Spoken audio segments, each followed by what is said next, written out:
نحمده ونصلي على رسوله الكريم اما بعد فاعوذ بالله من الشيطان الرجيم بسم الله الرحمن الرحيم قال الله تبارك وتعالى في كلامه المجيد والفرقان الحميد فتلقى آدم من ربه كلمات فتاب عليه إنه هو التواب الرحيم قلنا اهبطوا منها جميعا فإما يأتينكم مني هدى فمن تبع هداي فلا خوف عليهم ولا هم يحزنون والذين كفروا وكذبوا بآياتنا أولئك أصحاب النار هم فيها خالدون صدق اللہ العلی العظیم۔ میرے واجب الاحترام بھائیو، ان آیات کے اندر اللہ رب العالمین آدم علیہ الصلوۃ والسلام کی توبہ کا تذکرہ فرما رہے ہیں۔ جب اللہ رب العالمین نے سیدنا آدم علیہ الصلوۃ والسلام کو جنت سے اور سیدنا حوا علیہ السلام کو جنت سے نکال دیا، مفسرین نے یہ لکھا ہے کہ آدم علیہ الصلوۃ والسلام کو اللہ تعالیٰ نے سری لنکا کے ایک جزیرے سراندیپ میں اتارا،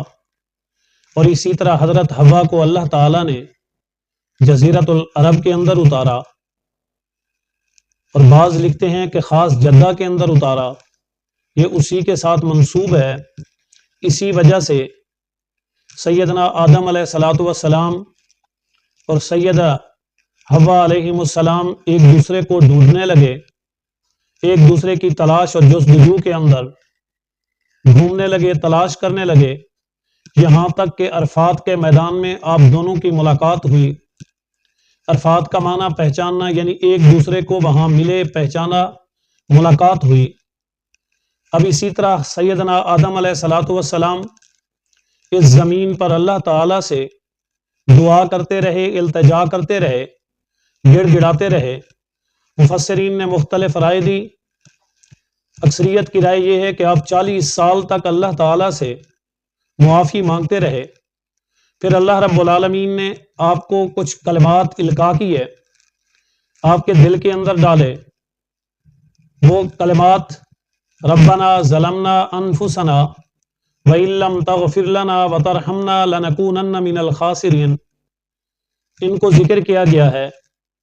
اور اس کا اشارہ ان الفاظ سے ملتا ہے فتلقى آدم من ربه کلمات فتاب علیہ، کہ اللہ رب العالمین نے آدم علیہ الصلوۃ والسلام پر کچھ کلمات، یعنی چند کلمات التقا کیے۔ آدم علیہ الصلوۃ والسلام ان کلمات کے ساتھ اللہ تعالیٰ سے توبہ کرتے رہے، یہاں تک کہ اللہ تعالیٰ نے اس توبہ کو قبول کر لیا، اس وجہ سے کہ اللہ کی ذات رحیم ہے۔ اللہ تعالیٰ نے ان کلمات کو پسند فرمایا، اس وجہ سے کہ وہ اللہ تعالیٰ کی طرف سے ہی ودیت کیے ہوئے تھے۔ فرمایا قُلْنَا اهْبِطُوا مِنْهَا جَمِيعًا، کہ ہم نے کہا کہ آپ اتر جاؤ یہاں سے سارے کے سارے۔ اس سے مراد یہ ہے کہ آدم علیہ الصلوۃ والسلام کی جتنی نسل قیامت تک چلنی تھی، اللہ تعالیٰ نے سب کو زمین پر بھیج دیا کہ جاؤ اور جا کر اس زمین پر امتحان اور آزمائش کو پورا کرو۔ اگر آپ اس زمین کے اندر رہ کر اس مقررہ وقت کے اندر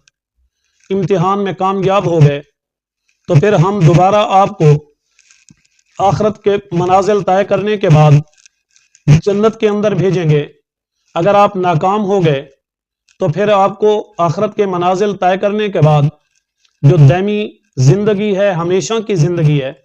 اس میں جہنم میں بھیج دیں گے۔ اس لیے اللہ تعالیٰ فرما رہے ہیں فَإِمَّا يَأْتِيَنَّكُم مِّنِّي هُدًى، جو کچھ تمہیں ملا میری طرف سے، ہدایت کے کلمات، ہدایت کی باتیں، ہدایت کی چیزیں، جو کچھ بھی آپ کو ملے اچھائی کا، رہنمائی کا، اگر آپ نے اس کی اتباع کی، فمن تبع ہدایا، کہ اس راستے پر چلے، اس طریقے پر چلے، اللہ تعالیٰ کے بتائے ہوئے احکام کے مطابق زندگی گزاری، فلا خوف علیہم ولا هم یحزنون، پھر آپ پر کوئی خوف نہیں اور کسی قسم کا کوئی غم نہیں۔ اب یاد رکھیں، بعض حضرات یہ سمجھتے ہیں کہ خوف اور غم ایک چیز ہے، حالانکہ ان دونوں کے اندر فرق ہے۔ غم وہ ہوتا ہے جو گزرے ہوئے زمانے پر ہو، کہ جو کچھ ہو گیا اس کے بارے میں سوچتے رہنا، پریشان رہنا، غمگین رہنا، اللہ تعالیٰ نے اس سے منع کیا ہے۔ اسی طرح آنے والے وقت میں یعنی مستقبل میں کچھ خوف کے اندیشے، کچھ خیالات، کچھ ڈر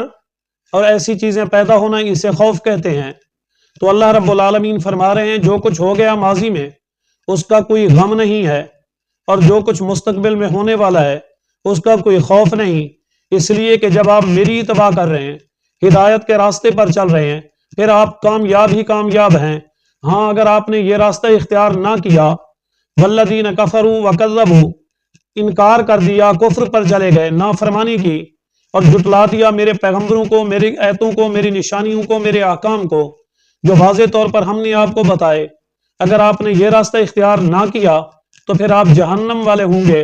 اور اگر آپ جہنم والے بن گئے تو وہ جہنم کچھ وقت کے لیے نہیں بلکہ ہمیشہ کے لیے ہے، پھر اس میں آپ ہمیشہ کی زندگی گزاریں گے، نہ ختم ہونے والی زندگی اس کے اندر رہیں گے۔